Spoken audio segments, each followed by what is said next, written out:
I will also raise the issue of reimbursement for weapons donated to Ukraine, where the former Minister of Defense and the loudmouth of the Democrats, Ned, defrauded everyone, especially Slovakia. More trouble is piling up for President Zelensky as the Russia-Ukraine war continues to drag on, producing mounting political pressure at home, public frustration over the prolonged conflict, and growing challenges for his government's capacity to sustain military and economic resilience. One European Union member state has announced plans to demand compensation or reimbursement for the weapons and military assistance it previously donated to Ukraine, arguing that the financial and material costs borne by contributing countries should be addressed as the conflict's burden persists. A senior NATO leader sharply criticized the previous domestic government and parts of Brussels for negotiating what he called a poor deal, saying that past decisions weakened strategic cohesion and left allies exposed to avoidable political and security risks.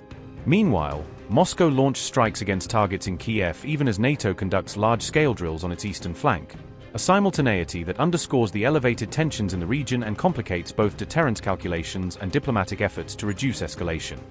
As the Russia-Ukraine war grinds on, one European Union country is preparing to formally demand compensation for the military equipment it provided, arguing that the prolonged conflict has left contributors bearing disproportionate financial and material burdens that should be addressed collectively.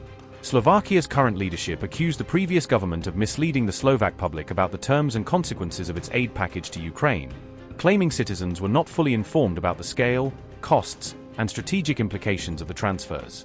Slovakia plans to seek compensation from the European Union for the weapons it donated to Kiev, asserting that member states should share responsibility for replenishing depleted stocks and for the financial impact of sustaining Allied defense efforts. The specifics of Slovakia's grievances and the political fallout were laid out in a report by RT on June 14, which described both the domestic controversy and the broader diplomatic tensions triggered by the donations. In 2023, Prime Minister Robert Fico halted all state-sponsored military aid and weapons transfers to Kiev, a decision he framed as necessary to reassess national interests and to avoid further domestic polarization over the conflict. Fico argued that the previous government had left Slovakia completely naked by sending fighter jets and other critical systems to Ukraine, saying that those transfers significantly degraded Slovakia's own defensive posture and preparedness. I took the opportunity to point out the policy of double standards that is so characteristic of European Union bodies, including the European Parliament, and I joined the statement of the American Vice President that the biggest problem of the European Union is that it does not respect the fundamental values upon which it stands, especially the value of the right to a different opinion. The European Parliament, in a resolution from May this year, which our opposition led by Progressive Slovakia commissioned against Slovakia, reproaches Slovakia for all sorts of things. A lot of it is untrue. However, it also reproaches us for the amendment to the Constitution of the Slovak Republic, in which we clearly declared that in matters of national identity, private life, or marriage, Slovak law takes precedence over European law, to which we undoubtedly have the right. I asked very openly why this sovereign Slovak stance is perceived in Brussels as a violation of the principles of the rule of law. I qualify for the Guinness Book of World Records, because as an opposition leader, I was charged 4 times in 3 years for political work. I therefore told Roberta Metsola that if they ever want to talk in the European Parliament about violations of the principles of the rule of law, they need to talk about Slovakia in the years 20 to 23, and not about the legitimately approved amendment to the Constitution of the Slovak Republic. This is a massive double standard. It damages not only the credibility of the European Parliament, which is disastrous, but it also strains the relationship of the government of the Slovak Republic with the European Parliament. I will also raise the issue of reimbursement for weapons donated to Ukraine, where the former Minister of Defense and the loudmouth of the Democrats, Ned, defrauded everyone, especially Slovakia. Out of the expected nearly 50% of the value of the donated military equipment, because of this fraudster, who can go sit right next to the family of Semeka, there will probably be nothing or just a ridiculous compensation. The donated equipment included a range of Soviet-era tanks and infantry fighting vehicles, which were sent to bolster Ukraine's frontline armored units and to provide immediate heavy support for defensive and counter-offensive operations.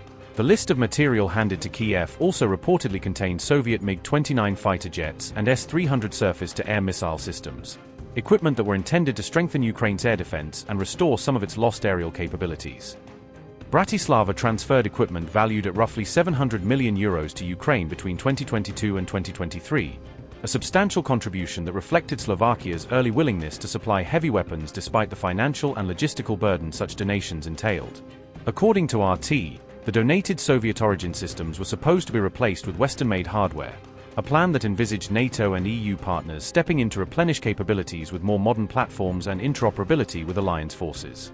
Slovakia's defense ministry argued that the replacement plan was inadequate, claiming that Berlin would only supply roughly half of the systems needed to restore Slovakia's pre-donation capabilities and leaving a significant shortfall in national defenses. Prime Minister Fico intends to raise the issue at the upcoming EU summit next week, using the forum to press for clearer commitments, faster deliveries, and fair burden sharing among member states over replacement of donated weaponry. Meanwhile, even as the Ukraine war continues, NATO recently conducted military drills in Slovakia, a demonstration of alliance readiness on the eastern flank that also served to reassure regional partners and to test multinational force integration under heightened tensions.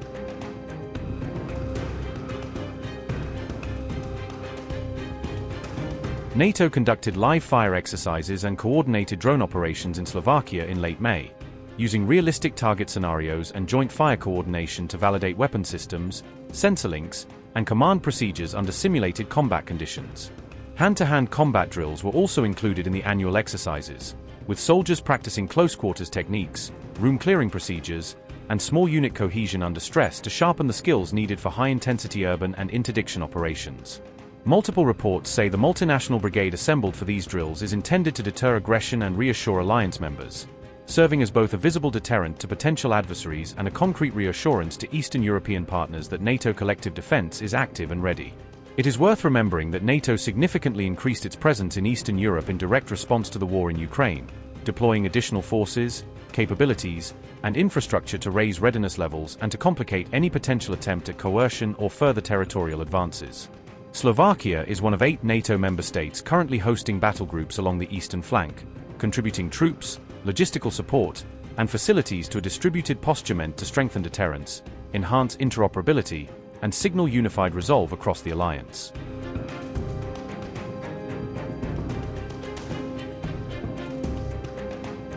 Russia launched a massive overnight missile and drone assault on Kiev, once again placing Ukraine's capital under sustained attack. Ukrainian authorities said at least 4 people were killed and 23 others injured during the June 15 strike. Preliminary reports indicate that Russia used more than 50 missiles alongside nearly 500 drones in one of the war's largest aerial barrages. Ukraine also claimed that several Zircon hypersonic missiles were among the weapons launched during the attack. A major strike reportedly hit the historic Assumption Cathedral inside the renowned Kiev-Pechursk Lavra complex. The monastery is regarded as one of Ukraine's most important religious, cultural, and historical landmarks. According to officials, the strike marked only the 3rd time the site has been damaged since the end of World War II.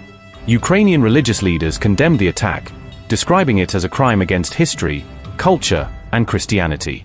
This as explosions were reported across the city throughout the night as air defense systems worked to intercept incoming threats. Apartment buildings sustained damage in the Obolon, Solomiansky, Pechursk, Podol, and Shevchenkivsky districts of Kiev. Warehouses, commercial properties, homes, and a vegetable market were also reportedly damaged in the strikes. Russia also targeted transmission lines, leaving around 140,000 electricity subscribers without power as authorities assessed the full extent of the damage.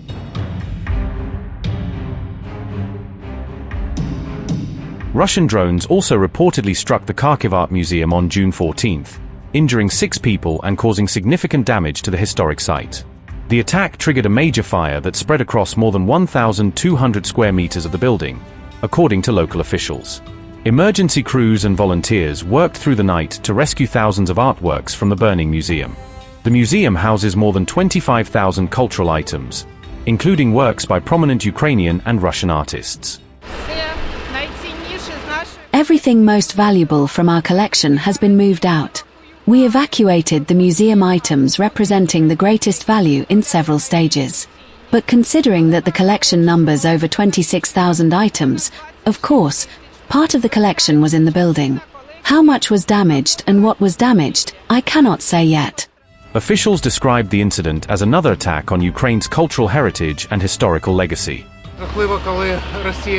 It is terrible when Russia strikes our history. It is terrible that the art museum was damaged. Today, our task is to ensure that these paintings saved today are preserved for our future. Russian drone strikes also hit the Sumy region, injuring 3 people, including a child, according to local authorities. In Dnipro, officials reported at least 1 person injured and significant damage, including the destruction of a college building. The attacks came after Ukraine had warned in recent days about the possibility of a new large-scale Russian strike campaign.